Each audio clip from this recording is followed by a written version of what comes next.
আসসালামু আলাইকুম এভরিওয়ান, আমি রুহুল আমিন তোমাদের সামনে আবারও হাজির হয়েছি ডিগ্রি অফ অ্যাডজেক্টিভের পার্ট 2 নিয়ে।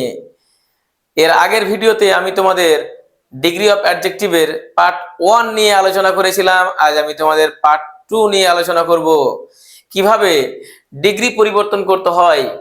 পজিটিভ, কম্পারেটিভ এবং সুপারলেটিভ এই ডিগ্রি পরিবর্তনে আমাদের কি কি জানতে হবে তার নিয়ম কানুন আমি পার্ট 1 এ দুটি রুলস বলেছিলাম।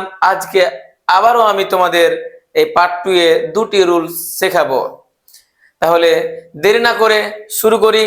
আর তোমরা যারা এখনো আমার এই চ্যানেলটি সাবস্ক্রাইব করোনি, আমার এই চ্যানেলটি সাবস্ক্রাইব করে দাও এবং পাশে থাকা বেল আইকনটি বাজিয়ে দাও এবং লাইক এবং শেয়ার অবশ্যই করো, ঠিক আছে?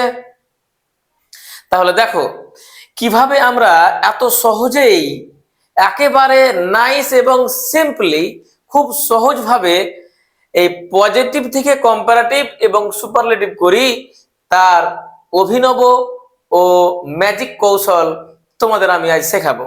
দেখো, এর আগের ভিডিওতে তোমরা শিখেছো যে পজিটিভকে কম্পারেটিভ করলে তার সঙ্গে যুক্ত করতে হয় ইআর, যুক্ত করতে হয়, তাই না? এবং সুপারলেটিভ করলে তার সঙ্গে যুক্ত করতে হয় ইএসটি, যুক্ত করতে হয়। কিন্তু আজকে আমরা যে নিয়মটা শিখবো সেটা হচ্ছে কি, যে যদি কোনো অ্যাডজেক্টিভের শেষে ওয়াই থাকে এবং তার আগে দেখতে হবে আমাদের কি আছে, কনসোনেন্ট আছে, তাই না? তাহলে অবশ্যই একটা কনসোনেন্ট আছে। দেখো, তার আগেরটা কনসোনেন্ট, এখানেও কনসোনেন্ট, এখানেও কনসোনেন্ট, এখানেও কনসোনেন্ট, এখানেও কনসোনেন্ট, এখানেও কনসোনেন্ট, এখানেও। তার মানে আমরা এখানে বুঝতে পারলাম যদি কোনো অ্যাডজেক্টিভের শেষে ওয়াই থাকে এবং ওয়াই এর আগে যদি কনসোনেন্ট থাকে, তাহলে আমরা কম্পারেটিভ করার সময় ওয়াইটাকে আই করে দিয়ে ইআর যুক্ত করব এবং ওয়াইটাকে আই করে দিয়ে ইএসটি যুক্ত করব, তাই না? একবার এখানে দেখলেই তোমাদের এই সমস্যাটা মিটে যাবে। দেখো এখানে কি লেখা আছে, হ্যাপি, হ্যাপি আছে, তাই না?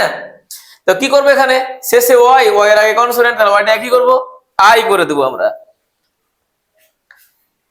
তাহলে এই ওয়াইটাকে না রেখে ওয়াইটাকে কি করব, আই করে দেবো, আই। এবার ই আর যুক্ত করব, হয়ে গেল কি কম্পারেটিভ ডিগ্রি। এবার সুপারলেটিভ করবো নাকি, আবার এখানে লিখবো happy, H A double P Y. তাহলে যে এখানে ওয়াইটা লিখেছি এই ওয়াইটা কি করব, আই করে দেব, আই, আই করলাম। এবার ওর সঙ্গে কি যুক্ত করব, ইএসটি, তাহলে হ্যাপিয়েস্ট।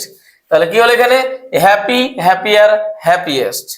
তারপর দেখো ইজি, ই এ এস, শেষের ওয়াইটাকে কি করব, আই, তারপরে ইয়ার, তাই না? এখানে দেখো কি করবো, তাহলে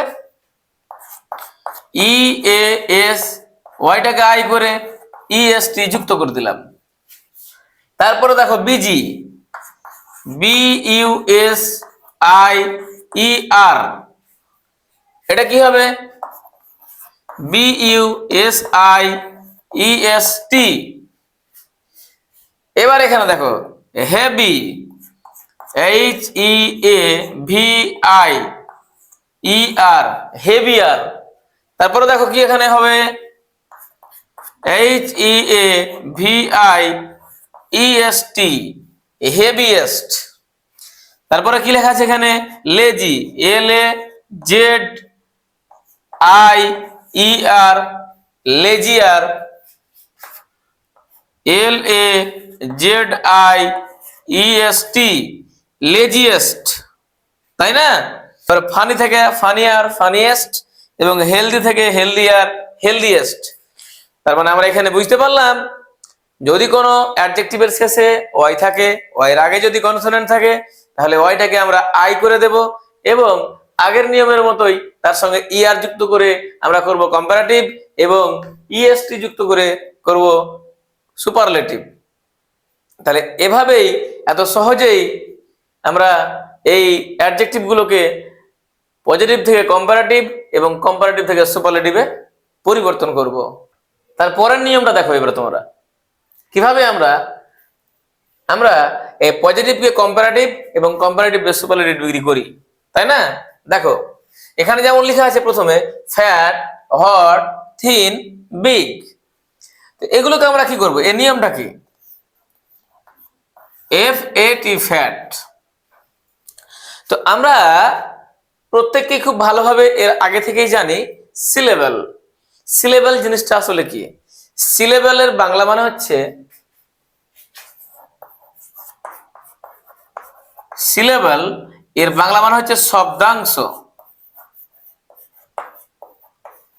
শব্দাংশ ভাওয়েল সাউন্ডের সাহায্যে একটি ওয়ার্ডের বা একটি শব্দের আমরা যতটুকু অংশ একবারে উচ্চারণ করি সেইটুকুকে বলা হয় সিলেবেল বা শব্দাংশ। মানে শব্দের এক একটি অংশ হচ্ছে শব্দাংশ। তাহলে সেই শব্দ বা ওয়ার্ডগুলি যদি মনোসিলেবল হয়, মানে ওয়ান সিলেবল হয়, মানে যদি আমরা সেগুলোকে একবারে উচ্চারণ করি, যেমন ফ্যাট একবারে করলাম মনোসিলেবল, তাহলে দেখো তো সেই মনোসিলেবল যদি ওয়ার্ড গুলো হয় তাহলে শেষে দেখবো কি শেষে একটা কনসোনেন্ট থাকবে, সংক্ষেপে লিখলাম কনসোনেন্ট, তার আগে থাকবে একটা ভাওয়েল, তার আগে একটা থাকবে কি কনসোনেন্ট। তার মানে কি সি ফর কনসোনেন্ট লিখেছি আর এফ ভি ফর ভাওয়েল।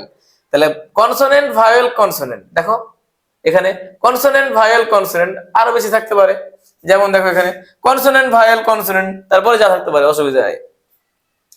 তাহলে কনসোনেন্ট ভাওয়েল কনসোনেন্ট যদি এরকম কোনো পর্যায়ে থাকে তাহলে আমরা শেষের টাকে ডবল করব। তাহলে কি আছে এখানে টি, তো আর একটা টি হবে, তারপরে আমরা ই আর লাগাবো এখানে, তাহলে কি হলো ফ্যাটার। একই রকম যদি আমি ওখানে করি তাহলে কি হবে? তাহলে FATTEST fattest, hot HOT consonant vowel consonant, শেষেরটা কি হবে? ডবল, তারপরে ইয়ার। তার এখানে দেখো HOT ডবল হয়ে গেল EST হটেস্ট, তারপরে thin THIN consonant vowel consonant, শেষেরটা কি হবে? ডবল, তারপরে ইয়ার।